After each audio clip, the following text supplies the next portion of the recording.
Well, let's go back today to 1957, and it's a film called Not of This Earth, and it's a black and white film. It's very low budget, it's science fiction, it's produced and directed by Roger Corman.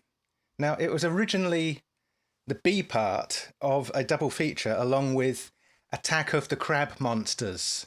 And the story is Mr. Johnson is the name used by a person from the planet Davana. Not of this Earth, obviously.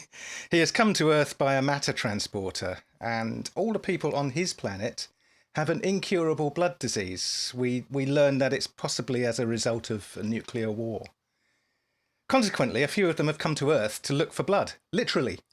They are evaluating how useful our blood will be to help them survive, human blood. Now, Mr. Johnson has a fridge with many glass containers and vials and jars of blood, and you see this in the film. He also has a briefcase, metal briefcase, which contains the paraphernalia necessary to carry out blood transfusions. And he also has something like a sideboard or a cabinet, piece of furniture with a sliding door, which allows him to communicate with his home planet. And that's a little bit odd. That's the matter transporter as well. He has taken on a chauffeur who acts as his bodyguard to help him carry out various tasks, but this chauffeur doesn't realise that Mr. Johnson is not of this earth. Now, he goes to see a doctor about blood, but he doesn't want to submit a blood test first, which the doctor finds not only strange, but prevents him from fulfilling the request.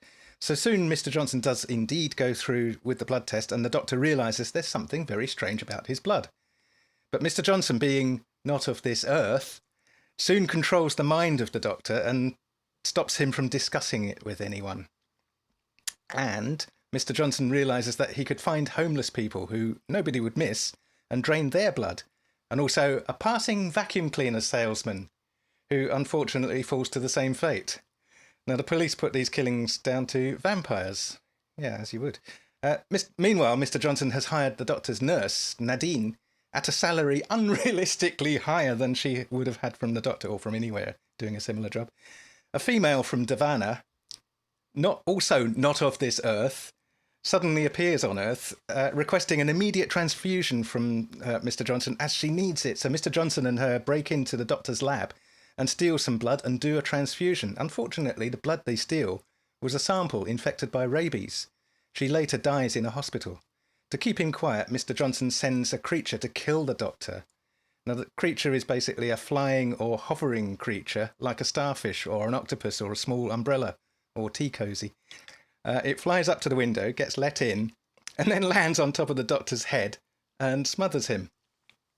It's a very weird way of dying. There's a lot of strangeness in this film, and of course, being very low budget, the effects and models simply don't stand up to today's scrutiny, or probably not in its own day's scrutiny either. However, there's a lot of far worse films than this. The story has a lot of coherence to it, and it goes deeper than perhaps it needed to in many areas. Charles B. Griffith wrote the script, and he was married to a nurse, and they put a lot of medical detail in, and they even cured cancer along the way. The film was created at a time when drive-ins were very popular among teens. It's a 1957 film. Drive-ins were very popular among teens, and films like this saw a market. They were cheap to pump out, and they were appealing to the drive-in audiences. So within the budget and within the intended market, I think it's a successful film of the day. 1957, Not of This Earth. Thank you very much,